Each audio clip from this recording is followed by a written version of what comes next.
स्वागत है आप सभी लोगों का केसी एजुकेशन के ऑनलाइन प्लेटफॉर्म पर। आज का जो सेशन होने जा रहा है वो आपके लिए बहुत इंपॉर्टेंट सिद्ध हो सकता है। ठीक है, तो सभी लोग देखें आज के प्रश्न सेशन में कौन कौन से प्रश्न है आपके सामने। पहला प्रश्न, रणथंभौर राष्ट्रीय उद्यान किस राज्य में है? पहला प्रश्न है आपके पास। ऑप्शन है मध्य प्रदेश, महाराष्ट्र, उत्तर प्रदेश और राजस्थान। तो इसका जो सही उत्तर हो जाएगा वो आपका हो जाएगा ऑप्शन नंबर डी, अर्थात क्या, ये जो है नेशनल पार्क आपके राजस्थान राज्य में पड़ता है। ठीक है, कितना, किस राज्य में? राजस्थान राज्य में पड़ता है। वर्तमान में अगर देखा जाए तो देश में कुल नेशनल पार्कों की संख्या कितनी है? 107 राष्ट्रीय पार्क हैं।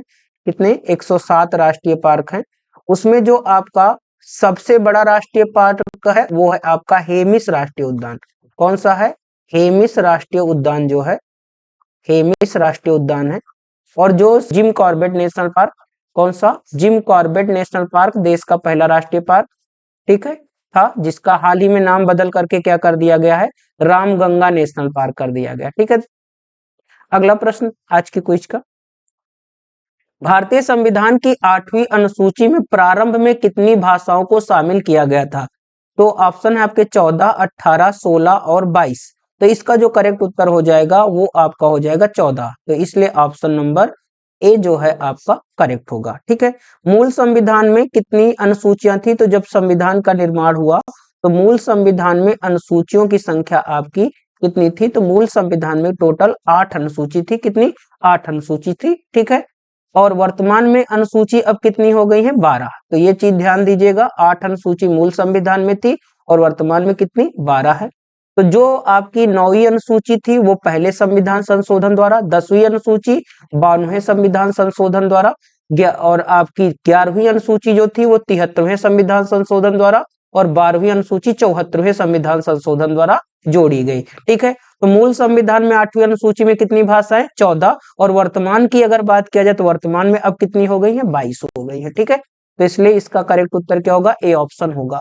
अगला प्रश्न, क्वेश्चन नंबर 3, महात्मा गांधी की हत्या कब हुई थी? ऑप्शन है 30 जनवरी 1947, 30 जनवरी 1948, 30 जनवरी 1946, 30 जनवरी 1949। तो इसका जो करेक्ट उत्तर होगा वो आपका हो जाएगा ऑप्शन नंबर बी, अर्थात बी, मतलब कि 30 जनवरी 1948 ईस्वी को जो है किसने? नाथूराम गोडसे ने जो है गोली मार करके उनकी हत्या कर दी थी। ठीक है, अगला प्रश्न, क्वेश्चन नंबर 4, सर्वसत्ता संपन्न संसद की अवधारणा किस देश की देन है? ऑप्शन है अमेरिका, जर्मनी, फ्रांस और इंग्लैंड। ठीक है, तो इसका जो करेक्ट उत्तर हो जाएगा वो आपका ऑप्शन नंबर डी हो जाएगा, अर्थात क्या हो जाएगा? इंग्लैंड हो जाएगा। तो डी ऑप्शन करेक्ट हो जाएगा। भारतीय संविधान ने अगर देखा जाए तो किसी न किसी देश से कुछ प्रावधान को क्या किया है? शामिल किया है। उसमें अगर अमेरिका के कॉन्स्टिट्यूशन को मुख्य रूप से देखें तो यहाँ से क्या अपनाया गया? मूल अधिकार को अपनाया है मुख्य रूप से अगर देखा जाए। जर्मनी के संविधान से आपात उपबंधों को शामिल किया गया। किसे? आपात उपबंध, अर्थात इमरजेंसी पावर्स आपकी जो है वो शामिल की गई थी। ठीक है, और फ्रांस देश के संविधान से जो हमने अपनाया वो गणतंत्र व्यवस्था, अर्थात कौन सी व्यवस्था? गणतंत्र व्यवस्था को हमने। ठीक है, ये ध्यान देना। अगला प्रश्न, क्वेश्चन नंबर, श्री स्लैम बांध किस नदी पर बनाया गया है? ऑप्शन है गोदावरी, कृष्णा, तुंगभद्रा और पेन्नार। तो इसका जो करेक्ट उत्तर हो जाएगा वो आपका हो जाएगा ऑप्शन नंबर बी। कौन सा हो जाएगा? बी, अर्थात ये बांध जो है आपका कहां पर है? कृष्णा नदी पर है। और कृष्णा नदी पर यह बांध किस राज्य में स्थित है? तो ये बांध आपका आंध्र प्रदेश राज्य में। किस राज्य में है? आंध्र प्रदेश राज्य में ये डैम है। इसके अलावा इसी नदी पर अन्य प्रमुख बांधों में एक और बांध याद रखना, नागा अर्जुन सागर बांध। कौन सा? नागा अर्जुन जो है आपका,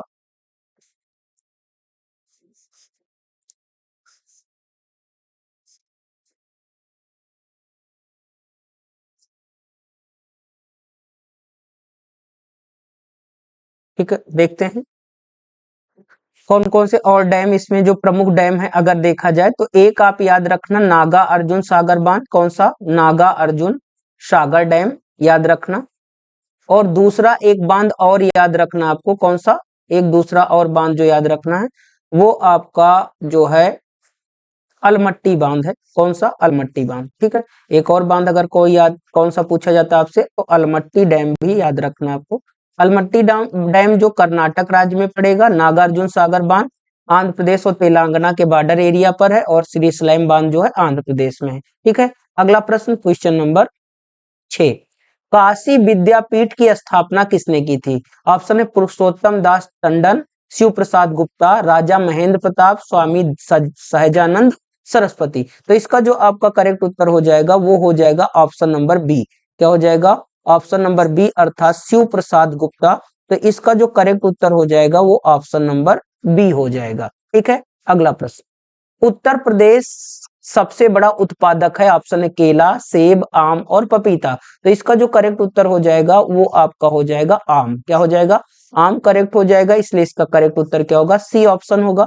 अगर केला के उत्पादन में वर्तमान में देखा जाए देश में, तो केला सबसे ज्यादा आपका आंध्र प्रदेश राज्य में उत्पादित होता है। किस राज्य में? ये आपका सबसे ज्यादा आंध्र प्रदेश में उत्पादित किया जाता है, तो इसी पे तो आंध्र प्रदेश केला में हो जाएगा। अगर सेब की बात किया जाए तो वर्तमान में सबसे ज्यादा कहां पर? जम्मू कश्मीर में। सेब का उत्पादन अगर देखा जाए सबसे ज्यादा कहां पर है? तो जम्मू कश्मीर में है। कहां पर है? जम्मू कश्मीर में। और अगर पपीता का उत्पादन देखा जाए तो ये मध्य प्रदेश में सबसे ज्यादा पैदा होता है। ठीक है, तो इसका जो करेक्ट उत्तर हो जाएगा वो क्या हो जाएगा? आम हो जाएगा। क्या हो जाएगा? आम सही उत्तर होगा। ठीक है, अगला प्रश्न है क्वेश्चन नंबर 7, भारत का सबसे बड़ा तांबा कच्ची धातु उत्पादक राज्य कौन सा है? ऑप्शन है राजस्थान, झारखंड, छत्तीसगढ़ और मध्य प्रदेश। तो इसका जो आपका करेक्ट उत्तर हो जाएगा वो मध्य प्रदेश राज्य हो जाएगा। वर्तमान के अगर दृष्टि से देखा जाए तो खनिज रिपोर्ट के अंतर्गत मध्य प्रदेश राज्य जो है वो देश में शीर्ष तांबा उत्पादक राज्य है। ठीक है, तो इसका सही उत्तर क्या हो जाएगा? आपका मध्य प्रदेश हो जाएगा। अगला प्रश्न है क्वेश्चन नंबर 9, भद्रा वन्यजीव अभ्यारण्य किस राज्य में स्थित है? ऑप्शन है केरल, मध्य प्रदेश, कर्नाटक, उत्तर प्रदेश। तो ये जो वन्यजीव अभ्यारण्य है वो आपका कर्नाटक राज्य में है। कहां पर? कर्नाटक राज्य में है। और इस वन्यजीव अभ्यारण्य से भद्रा नदी होकर के गुजरती है, इसलिए इसका नाम जो है भद्रा वन्यजीव अभ्यारण्य है। ठीक है, अगला प्रश्न है, नेक्स्ट प्रश्न है आपका, क्षेत्रफल के आधार पर सबसे बड़ा महाद्वीप निम्न में से कौन है? ऑप्शन है उत्तर अमेरिका, दक्षिणी अमेरिका, एशिया, अफ्रीका। तो क्षेत्रफल के अनुसार अगर देखा जाए सबसे बड़ा महाद्वीप कौन सा है? एशिया महाद्वीप है। जबकि क्षेत्रफल के अनुसार अगर सबसे छोटा महाद्वीप की बात किया जाए तो सबसे छोटा महाद्वीप आपका ऑस्ट्रेलिया महाद्वीप है। कौन सा है? ऑस्ट्रेलिया महाद्वीप सबसे छोटा, और सबसे बड़ा जो महाद्वीप है वो कौन सा है? एशिया महाद्वीप है। अगला प्रश्न क्वेश्चन नंबर 11, गैलेरस ज्वालामुखी किस देश में स्थित है? ऑप्शन है कोलंबिया, मैक्सिको, इटली और हवाई द्वीप। हवाई द्वीप। ठीक है, तो इसका जो सही उत्तर होगा वो कोलंबिया देश हो जाएगा। क्या हो जाएगा? कोलंबिया देश हो जाएगा। कोलंबिया देश में ये जो ज्वालामुखी है ये कहां पर पड़ता है? तो ये ज्वालामुखी आपका एंडीज पर्वत श्रृंखला पर है। कहां पर है? एंडीज पर्वत श्रृंखला पर ये ज्वालामुखी कोलंबिया देश में है। तो इसलिए इसका सही आंसर क्या होगा? आंसर हो जाएगा आपका जो है कोलंबिया। अगला प्रश्न, ठोसेघर वाटरफॉल्स किस राज्य में स्थित है? तो जलप्रपात पूछ रहा है। ऑप्शन है महाराष्ट्र, कर्नाटक, उड़ीसा और मध्य प्रदेश। तो जो ठोसेघर जलप्रपात है ये महाराष्ट्र राज्य में है। किस राज्य में है? महाराष्ट्र राज्य में है। इसलिए इसका जो करेक्ट उत्तर हो जाएगा वो आपका ऑप्शन नंबर ए हो जाएगा। क्या हो जाएगा? ऑप्शन नंबर ए इसका एकदम करेक्ट उत्तर होगा। नेक्स्ट प्रश्न आपका, राज्यसभा में मनोनीत सदस्यों की कुल संख्या पूछ रहा है। ऑप्शन है 17, 19, 15 और 12। तो इसका जो करेक्ट उत्तर होगा वो 12 होगा। ये 12 सदस्य जो हैं राज्यसभा में कौन मनोनीत करता है? तो ये राष्ट्रपति मनोनीत करता है। कौन मनोनीत करता है? राष्ट्रपति मनोनीत करता है। किस आर्टिकल का प्रयोग करके? तो आपका जो है अनुच्छेद 80 का प्रयोग करके। किसके? अनुच्छेद 80 का प्रयोग करके राष्ट्रपति राज्यसभा में 12 सदस्यों का मनोनयन करता है। और ये प्रणाली हमने किस देश के संविधान से अपनाई है? आयरलैंड के संविधान से। कहां से अपनाई है? ये प्रणाली हमने आयरलैंड के संविधान से अपनाई है। अगला प्रश्न है क्वेश्चन नंबर 14, आपको बताना है कि विधानसभा का सत्रावसान करने की शक्ति किसके पास है? तो विधानसभा का सत्रावसान ऑप्शन है राज्यपाल, प्रधानमंत्री, उपराष्ट्रपति, मुख्यमंत्री। तो इसका जो करेक्ट उत्तर होगा वो ऑप्शन ए अर्थात राज्यपाल होगा। क्या हो जाएगा? राज्यपाल। राज्यपाल जो है विधानमंडलों के सत्रों को बुलाता है और उसका क्या करता है? सत्रावसान करता है। किसके कहने पर? मुख्यमंत्री के कहने पर। किसके कहने पर करता है? मुख्यमंत्री के कहने पर। तो करेक्ट उत्तर ए ऑप्शन है। अगला प्रश्न, विश्व बाघ दिवस, वर्ल्ड टाइगर डे कब मनाया जाता है? ऑप्शन है 21 अप्रैल, 23 मई, 18 जून और 29 जुलाई। तो इसका जो सही उत्तर होगा वो आपका हो जाएगा 29 जुलाई। टाइगरों के संरक्षण के लिए 29 जुलाई को क्या मनाया जाता है? विश्व बाघ दिवस मनाया जाता है। अगर बाघों की संख्या देखा जाए तो सबसे ज्यादा पूरे वर्ल्ड में बाघ कहां पर हैं? तो सबसे ज्यादा जो है बाघ भारत में है। कहां पर है? भारत में सबसे ज्यादा बाघों की संख्या है। और भारत के किस राज्य में सबसे ज्यादा है? तो मध्य प्रदेश राज्य में। किस राज्य में है? मध्य प्रदेश राज्य में सबसे ज्यादा बाघ हैं, इसलिए इसको हम लोग क्या बोलते हैं? टाइगर स्टेट भी कहते हैं। क्या बोलते हैं इसको? टाइगर स्टेट भी कहा जाता है। अगला प्रश्न, क्वेश्चन नंबर 16। भारत के संविधान के अनुसार राष्ट्रपति के पास अध्यादेश जारी करने की शक्ति है। ऑप्शन है अनुच्छेद 123, 121, 125 और 127। तो इसका जो करेक्ट उत्तर होगा वो आपका अनुच्छेद 123 होगा। क्या हो जाएगा? अनुच्छेद 123। अनुच्छेद 123 का प्रयोग करके राष्ट्रपति जब संसद का सत्र नहीं चल रहा होता है उस दौरान क्या करता है? अध्यादेश जारी करता है। कब अध्यादेश कब जारी करता है? जब संसद का सत्र नहीं चलता है।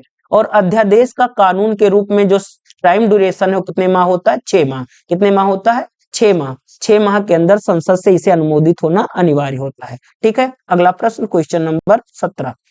कौन यंग इंडिया और हरिजन के संपादक थे? ऑप्शन है मोतीलाल नेहरू, अंबेडकर, महात्मा गांधी, सुभाष चंद्र बोस। तो इसका जो करेक्ट उत्तर हो जाएगा वो हो जाएगा महात्मा गांधी, अर्थात सी ऑप्शन एकदम करेक्ट उत्तर हो जाएगा इस प्रश्न का।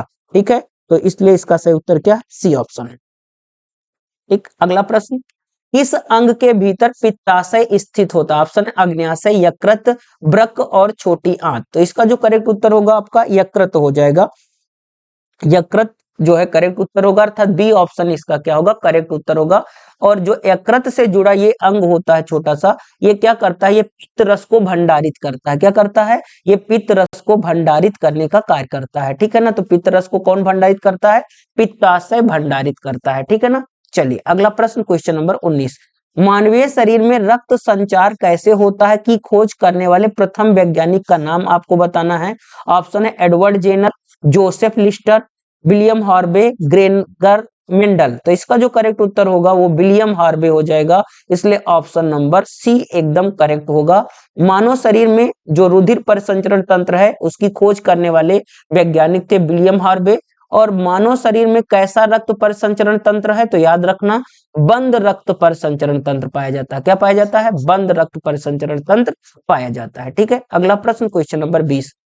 वायु का लगभग कितना भाग ऑक्सीजन है? ऑप्शन है 1:5, 1:4, 2:3 और 2:5। तो सही उत्तर इसका होगा ऑप्शन नंबर ए, 1:5, क्योंकि वायुमंडल में लगभग ऑक्सीजन की मात्रा 20.78 या लगभग कह सकते हैं 21% के आसपास होती है।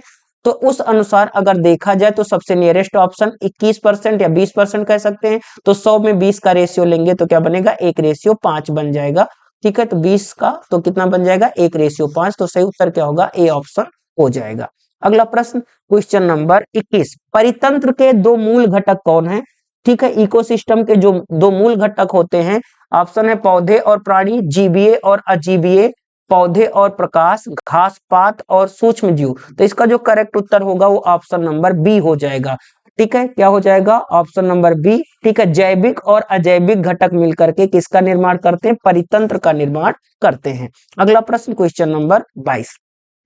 भोजन को चबाने वाले दांत कौन से प्रकार के होते हैं, अर्थात जो भोजन को चबाने का काम करते हैं? ऑप्शन है चवर्णक, छेदक, रत्नक या दूध दांत। तो इसका जो करेक्ट उत्तर हो जाएगा चवर्णक हो जाएगा। कौन सा हो जाएगा? चवर्णक। वैसे भोजन को पीसने वाले दो प्रकार के दांत होते हैं, एक जो होता है वो आपका चवर्णक होता है, दो प्रकार के, एक चवर्णक और दूसरा अग्र चवर्णक। तो चवर्णक और अग्र चवर्णक दोनों क्या करते हैं? भोजन को पीसने का ही कार्य करते हैं। ठीक है, रत्नक भोजन को काटता है। ठीक है, रत्नक को ही हम लोग छेदक भी कह सकते हैं। ठीक है, और मिल्क टीथ जो दूध दांत होते हैं उनकी संख्या 20 होती है। कितनी? 20 होती है, जबकि वयस्क मनुष्यों में कितनी होती है? 32 होती है। ठीक है, तो इसका करेक्ट उत्तर क्या हो जाएगा? चवर्णक हो जाएगा। ठीक है, अगला प्रश्न, क्वेश्चन नंबर 23। लाल रक्त कणिकाएं शरीर के किस भाग में बनती हैं? तो आरबीसी का निर्माण पूछ रहा कहां होता है? ऑप्शन है यकृत, अस्थिमज्जा, वृक्क और हृदय। तो इसका जो करेक्ट उत्तर हो जाएगा वो अस्थिमज्जा अर्थात बोन मैरो हो जाएगा। क्या हो जाएगा? बोन मैरो में क्या होता है? आरबीसी का निर्माण होता है। बी ऑप्शन करेक्ट होगा। और आरबीसी जो है कहां पर, सॉरी, बोन मैरो कहां पाई जाती है? तो बोन मैरो मोटी हड्डियों में पाई जाती है। किन हड्डियों में? मोटी हड्डियों का खोखला वाला जो भाग होता है, तो मोटी हड्डियों के खोखले वाले भाग में बोन मैरो उपस्थित होती हैं, जहां पर आरबीसी बनती है।